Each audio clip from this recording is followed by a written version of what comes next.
I'm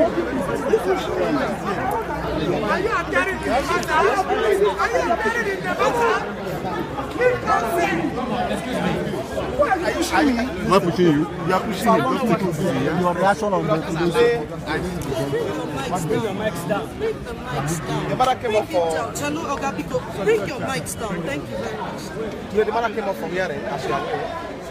But he was a grandfather of the 5th of April 2010. And on a conditions, part of which we are challenging before this court of again. So, I know that it's in prison.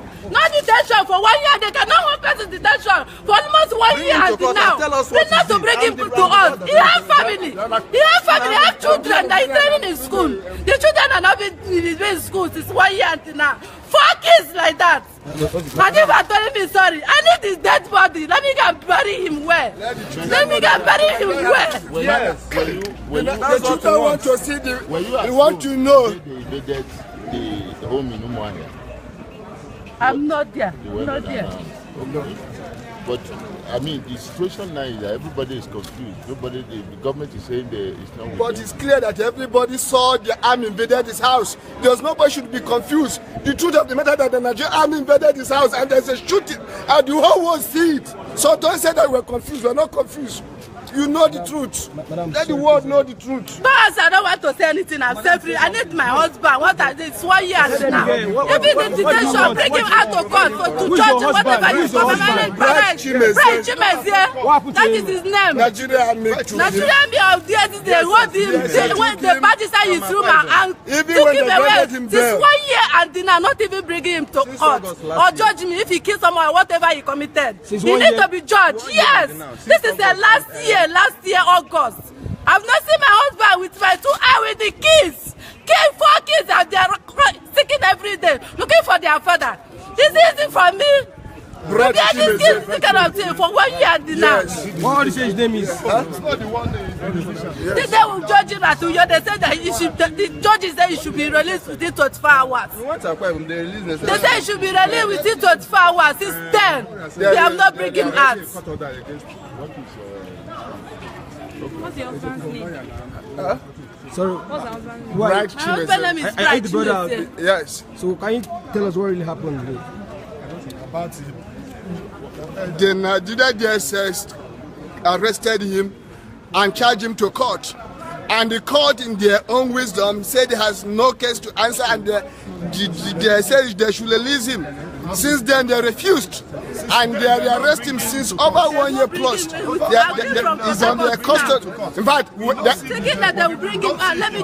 evidence that they have killed him, they have killed him. The DSS have killed him and they refuse to give him. No problem. I just want to see his dead body so that I can bury him well. He has family, he has kids. He has 4 children.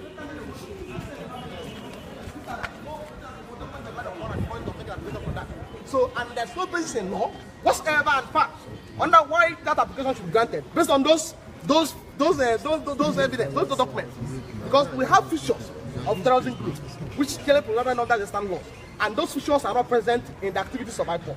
So we are coming back here on 23rd of November to argue that motion. So October to argue that motion. Thank you very much. I wanted to withdraw his lawyer, his counsel's case. Where's the other guy?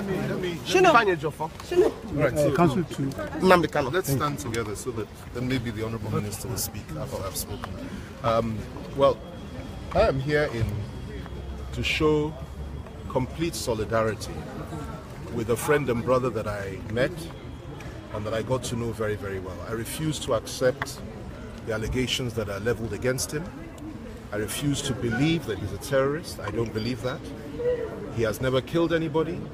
He has never threatened the existence of the Nigerian state. He has simply expressed a view for self-determination, which I think is the right of every Nigerian, whether we agree with that view or not. He has the right to state it. What concerns me and why I came here today was simply because it's very clear to me that something must have happened to him. If it is that he's in the custody of the military, then they should let us know and then they should produce him. And of course, if he's alive, they should produce him hale and hearty. If he's not alive, they should at least let us have his body if he's not alive. I don't know what the situation is, but I'm deeply concerned as a Nigerian, as a person of compassion, and as a person that believes that everybody has the right to express his views in this country as long as they are not breaking the law or killing people. This government has refused to label those that killed 40 people in Jos yesterday as terrorists. They've refused to do that. That is the herdsmen. And yet, they now label IPOB as a terrorist organization. The IPOB that has never killed anybody, as far as I'm aware, or has ever burnt anybody's home, or used violence or carried arms. And I think that's a contradiction which we should all be a little bit concerned about. However, having said all that, everything is before the courts, let it be determined. But in order for him to be prosecuted effectively and for him to present his own defense, for goodness sake, I call on the Nigerian military to stop this charade. And if he's with you, let us know.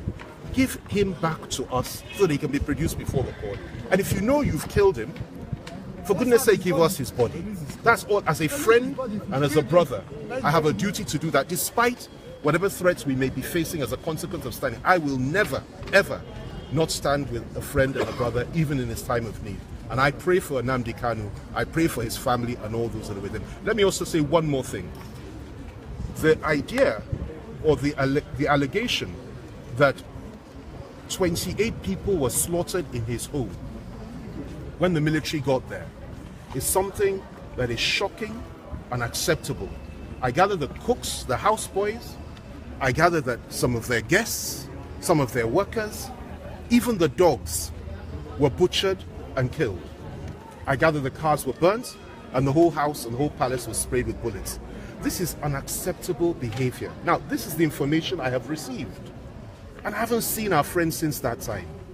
And I say shame on those that may not even know Nnamdi Kanu, that will hear of these very serious allegations and sit on the fence and say nothing. We are men of courage. We are Nigerians, and we should be able to rise to the occasion when somebody's rights are violated in this way and people are murdered in their homes. They produce pictures, and yet the government acts as if it never happened. I say shame on them, and I say that it's time for us to stand up, and stand up for even the weakest in our society, and ensure that even they get justice. So that's why I'm here today. Thank you, sir. So can we also get your reaction? Well, I was in court the day he was granted bail. Nnamdi Kanu was granted bail. And I stand for justice. I stand for fairness. I stand for the due process of the law. I believe in the law, and I believe the law must be allowed to take its course. Therefore, I ask the National Assembly to once again rise to its duties, rise to their responsibility of auditing what transpired during Operation Python Dance. The president deploys the military to quell acts of insurrection. I do not believe there was any act of insurrection in the southeast. But having done that, the National Assembly should please audit what happened. And all right-thinking men in Nigeria should stand up to say that our laws must be respected. Our laws must be obeyed. We must follow the due process of the law. That's what I stand for. And I believe very firmly that if we follow the process of the law, if we do what is right for the law, for Nigeria, then the Nigerian military will henceforth call off Operation Python Dance. Operation Python Dance has displaced the trust the Nigerians have for the military. Children ran away from school because they heard the military were vaccinating people. It shows you the level that the Nigerians feel about those who have been paid to protect them.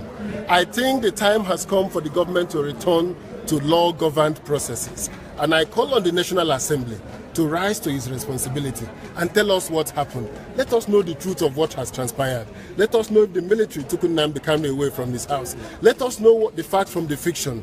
And when we do know that, I believe if we return to the process of the law, if we follow the process of the law, this country, we have united and have agreed to support democracy.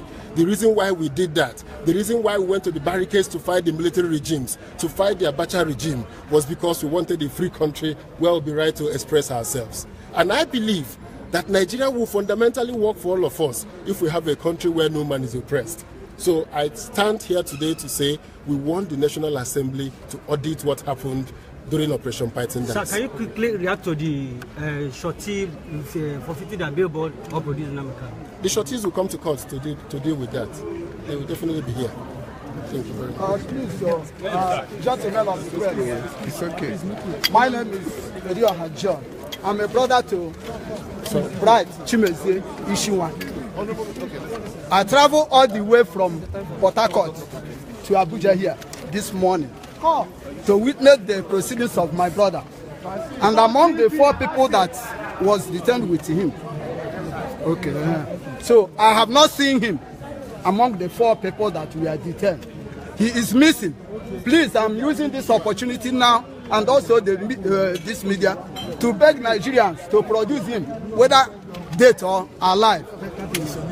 My name is Orion Jones. I'm the counsel to Chimeze, Bright Chimeze is talked about. Yes, the prosecution filed amended information that they were supposed to bring to the military court.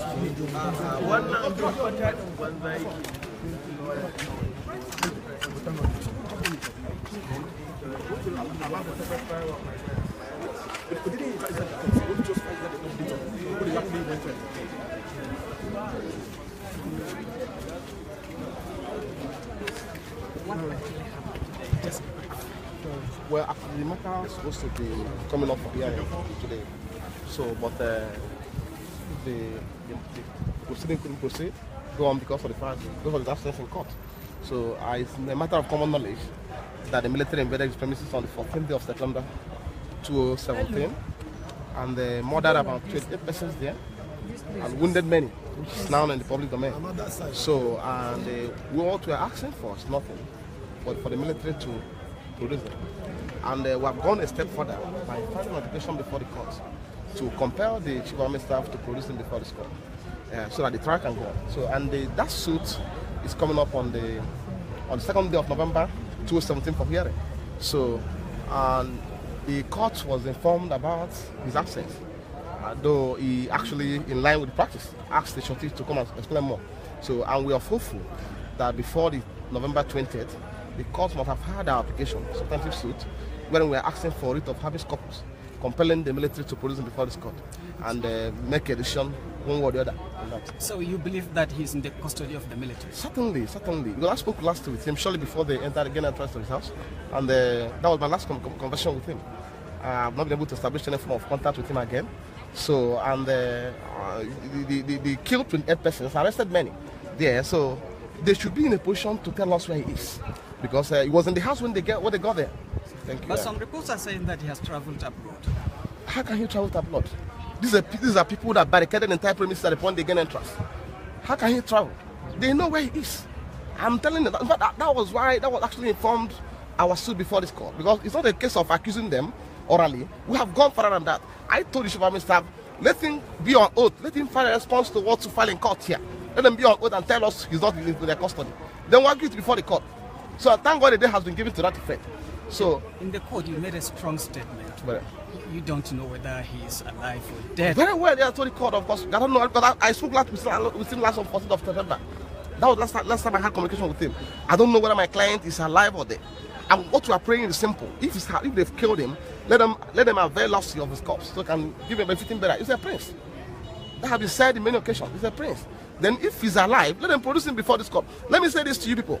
Under Section 1732 sub B of the ACJA, there's no law that says that if in the course of Nnamdi Kanu enjoying his bail granted him by the court, that he cannot be arrested on account of any other offense committed. There's no law that says that. This court can even make another that he should be arrested upon appearing in this court. So why going to his house on that 14th of September if they have a genuine intention? If the intention was not to go and kill him. That's not my question. Thank you. They know they might have turned up today for hearing. They can wait for him to come to court on 17th and simply pick him up. Thank you so much. Thank you so much. Thank you. You're welcome. Thank you. We'll speak later. Thank you so much.